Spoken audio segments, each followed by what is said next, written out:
Pleased to have you return to my channel, Coin Lady. XRP is what we're going to discuss. This settlement is coming up, and I have to get a head start. Based on this closed-door discussion, everyone is predicting that the Rippleverse SEC case will be settled on Thursday. However, we have witnessed these gatherings fizzle out on several occasions before. In my opinion, the same event will happen again. This deal needs to happen already. It would mean the world to me. It will happen, though, when none of us expects it to. Neither on a set date. The Ministry of Economy in Japan will provide assistance to the Palau CBDC on the XRP ledger so that they can issue digital bonds based on distributed ledger technology, DLT, and facilitate the cross-border settlement of these bonds. Ripple and its payment rails appear to be growing at a rapid pace right now, with partners and Ripple itself experiencing expansion. However, no one seems to be noticing just how massive this BNP Paribas Science cross-border payment deal is becoming.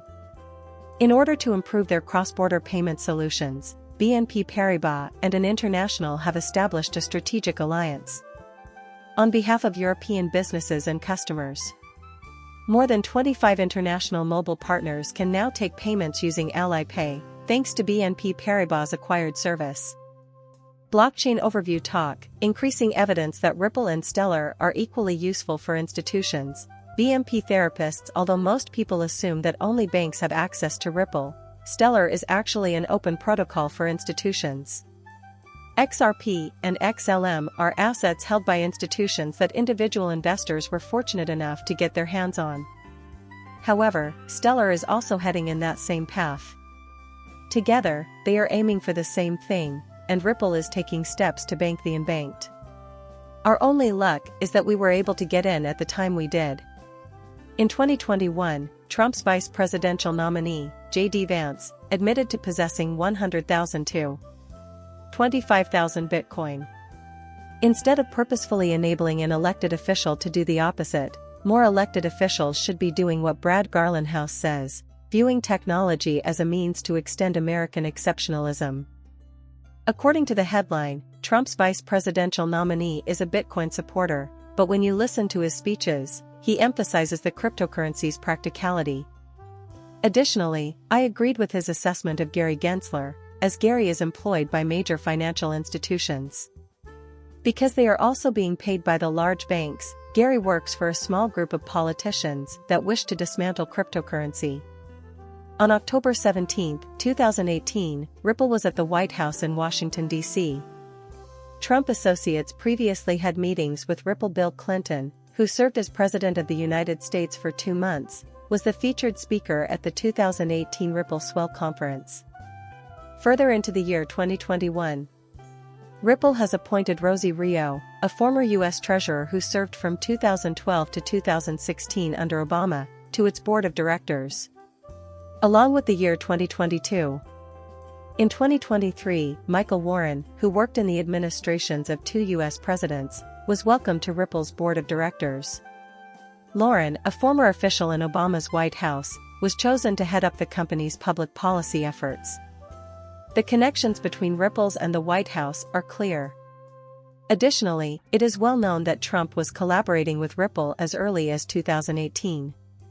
In my opinion, it has already set us on the road to a digital dollar. In 2020, though, progress had to halt. It was for this reason that the Rippleverse SEC case was initiated. I mean, come on, Ripple was killing it till 2020. That's just how I see it. They were going too fast for something. Listen to the World Economic Forum's U-Vote as we're talking about Trump. Noah Harari, the world order will take its last fatal hit in 2024 if Trump is again president. Thus, they seek Trump's removal from the situation. Now, I usually urge people to put their money into XRP because it's the cryptocurrency that the elites are eyeing. Furthermore, globalism has the support of many elites. But it isn't going down well with all the elites. Therefore, when discussing XRP, you need to choose your battles. Because I anticipate it will become intertwined with the majority of governments globally, I intend to maintain my investment. That is already occurring as a result of CBDCs. I think there are a lot of past and future linkages to the US government, and we can even see a ripple effect from that. The catch is that globalists dislike optimism, and Trump delivers it to you. Why? Because you wish for a better world. Crises are what they desire, they want things to get worse. Criminology is what they desire. Digital IDs and social credit ratings are their solution, and they want the world to collapse so that they may offer them to you. Additionally, the majority of individuals do not desire that. Contrast that with Trump. Because he offers hope, that is why Trump is popular. There has been a marked uptick in digital currency pilot programs and tests, according to a comprehensive BIS survey of 86 central banks. Currently, the BIS is moving at a breakneck pace. Everything needs to be set up tomorrow at the latest, according to them. Concurrently, you have SWIFT who are sluggish and unwilling to upgrade anything. The issue is that these other countries are already catching up to the best, leaving fast in the dust. Also, how does the BIS manage to pull it off? By means of RippleNet technology and cryptocurrency? Like XRP, these cryptocurrencies are driven by utility. The current rapid pace is a result of this. And then there's Larry Fink. Bitcoin is digital gold, they invest in it to protect themselves against geopolitical unrest, and it's a valid financial tool for times when governments devalue their currency. Upcoming gulp. It seems like he's trying to herd retail investors into Bitcoin by saying this on there. But Larry has a clear goal in mind, to send utility and ensure his participation in the fourth industrial revolution. He is keen on securing a piece of the new monetary system. This is something he wants to get a head start on. His claims that Bitcoin is equivalent to digital gold are completely unfounded. Because once gold is tokenized, Bitcoin will no longer be digital gold. At that point, the value of gold may be instantly transferred around the globe. The XRP ledger will be the platform for this, and it will be ready to tokenize gold and silver in the third quarter of 2024. The current quarter, which runs from the beginning of July until the end of September, is the third quarter of this year. This is also happening when gold is tokenized, which will detract from Bitcoin's story. New evidence from a class action lawsuit shows that Bitfinex and Tether used bots to artificially boost Bitcoin prices with USDT. Like many others have been saying for a long time, when Tether goes down, Bitcoin goes down. We knew this all along, and look at what's happening now. Countries are ditching Tethered in favor of USDC and Ripple's new stablecoin. Everyone knows that Tether has no foundation.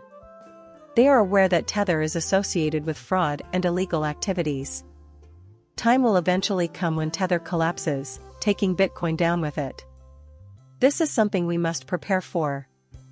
For this reason, I continue to warn individual investors to get out of the Bitcoin market as soon as possible. It's becoming increasingly difficult to overlook the mounting evidence against Tether, and eventually every country will outlaw Tether regulations. This will lead to the demise of Tether and the widespread adoption of utility-driven cryptocurrencies. Because I am an investor in the future, not the past, I will continue to hold XRP, XDC, XLM, and HBAR. Thank you for watching my channel and for subscribing. I'll see you later.